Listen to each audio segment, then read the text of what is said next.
Hey folks, Russ Bailey here. It's time for another video podcast here on BrushPile Fishing.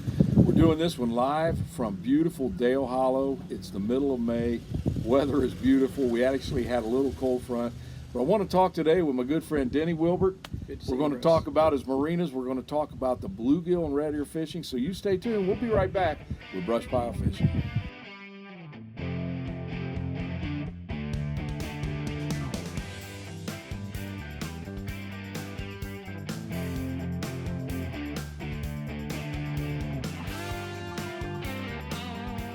All right, folks. Hey, welcome back. As you can see, we're lounging on the porch, one of the cabins here at Cedar Hill. Denny, we had an outstanding, actually yesterday afternoon, we got here, we had about an hour's daylight. We went out and then we finished the show this morning. Man, he has been telling me, folks, about these bluegills and red ears for about 2 years, but with his schedule in mind, we couldn't get things put together. 2 weeks ago, you tell me, it's on fire, get down here. And typical for brush pile fishing. Tell the folks what happened. Well, we were out pre-fishing Wednesday and catching 2-pound red ear, big bluegill, just one after another, just letting them go. So I'm saving these for Russ. Come back, and the next night it started raining. We got 6 inches of rain. Lake went up 6 feet. And it 6 feet, folks. 6 feet, yeah. So pushed everything crazy, and we just had to go re-find them, but we found them again close to home, and boy, we put the hurt on them. I'll tell you what, we started yesterday evening actually, and we when we got here it was about 64 degrees, so it had cooled off, but Denny said, hey, we'll still catch some. We're throwing just simple rigs. Denny, tell them about the rig that we use. It was very simple. It was the TCB, now known as the TCB RE for red ear. Absolutely. And 4-pound test, a little number 4 Aberdeen hook, and a little bitty split shot. We put a big chunk of night crawler on it and then lay a red ear on the end for the teaser. They could not resist it. And folks, you know, most of the time if I'm doing any casting or jig fishing, I love using my signature series. I'll be honest, this is the first time I used the TCB, and that thing, if there was ever a rod made for bluegill and red ear fishing, as he says, the RE edition now, this was it, man, because you can feel everything. But man, you talk about enjoying the fight when these things hit.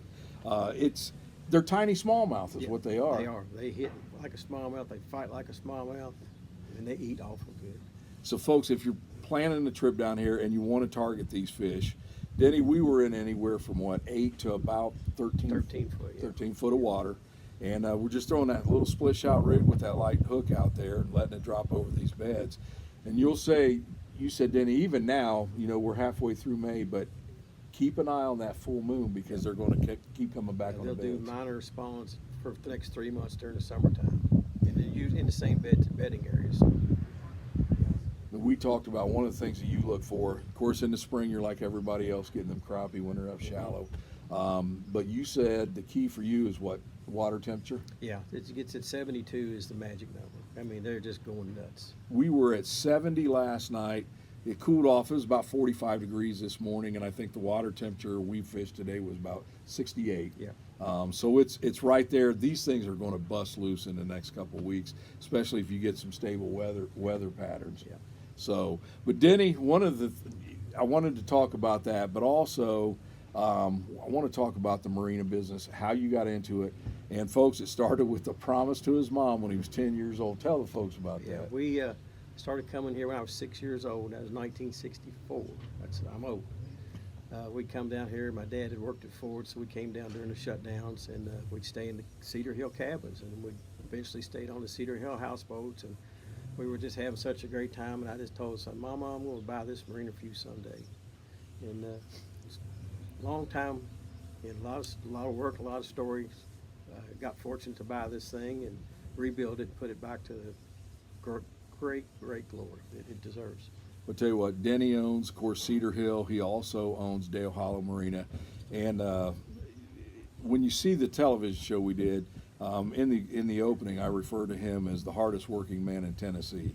I'm not joking about that. Every single time we come down for a media camp or to do a show, this man is busting his tail around here from sun up to sundown.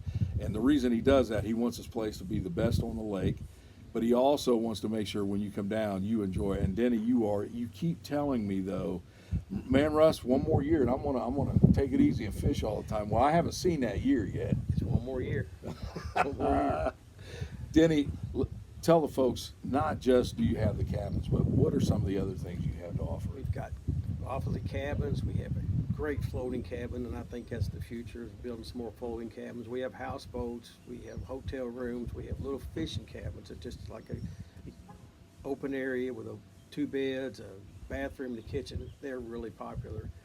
Pontoons. We got fishing boats, houseboats. Anything you need to enjoy the lake, we've got it. And folks, it's a year-round fishery. The walleye fishing is great here. Of course, Dale Hollow, known for the smallmouth. You were telling me about a stringer that was weighed in just, last week? The last fishing tournament, they had the major tournament. I won't say it, but the guy caught 100 pounds of fish in one day. In one spot, never moved the spot, caught 100 pounds. So there's a few decent smallmouth down here. But the other thing is, if you want to do, it doesn't matter if it's summer. If you look, we did a show with Corey Thomas, middle of summer, hotter than snot out, and we caught some really nice black crappie. And you've got 2 of the greatest guides on this lake, too, going out of here. Yeah, we do. Corey Thomas, Preston Cleary. We'll probably flash your information up here. But Denny, let me ask you this. Now, here's the only one, the downfall. And folks, here's the thing. Across the nation, you're starting to see more and more resorts like this being bought out by corporate companies. You're one of the last family-owned, and that's a plus and it's a minus. The plus is people respect that, and you've got the same customers coming back year after year. Yeah. Denny, is there any time people, because I know you're booked solid, is there any time people cancel and you get a cancellation Yeah, we list? have a cancellation list, and we start taking reservations in January. So if you want to get something, we have some that book years in advance, but best time is start calling early January for the time you want with a houseboat or a cabin, and we can get you in.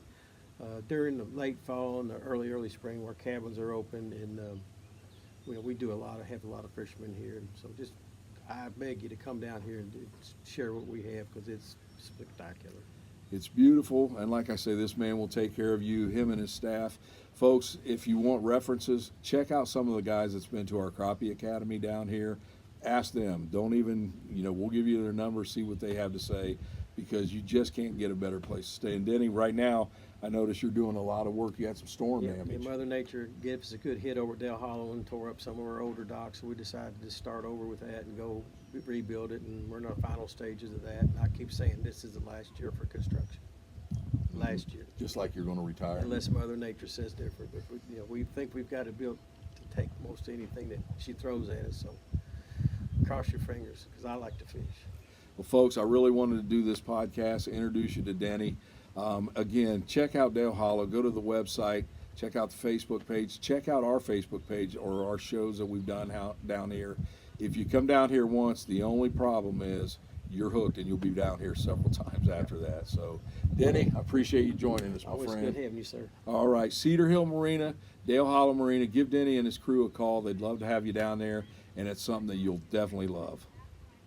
The new BrushPile Fishing Show companion app will change the way you watch a show, but more importantly, it will change the way you educate yourself on crappie fishing. This is so much more than just an app. It will be your go-to source for weather, BrushPile fishing shows, crappie fishing tips, and your own handheld logbook. There will also be contact information for guides from past episodes, special offers from our sponsors, and tips that range from simple to advanced. Download the new BrushPile Fishing Companion app. It's free for Android and Apple users. It's everything a crappie angler needs. Make sure you check that out. Folks, before we wrap this podcast up, I want to remind you, if you don't have the BrushPile app, make sure you get that. It's not something we're trying to sell you. It's absolutely free. Whether you have an Android phone, an Apple phone, doesn't matter. Go to your app store and get the BrushPile app. It's got so many great features. If you keep a fishing log, I used to do that by hand. Everything you need to do now is in the app. It keeps it on your phone. If you see a guide that we've done a show with and you think, man, I'd like to book with him, you can do that through the guide section. Weather, wherever you're going to fish, check it out. The weather report will be on the app. It's just a great app to have for any fisherman, completely free. It's the BrushPile app.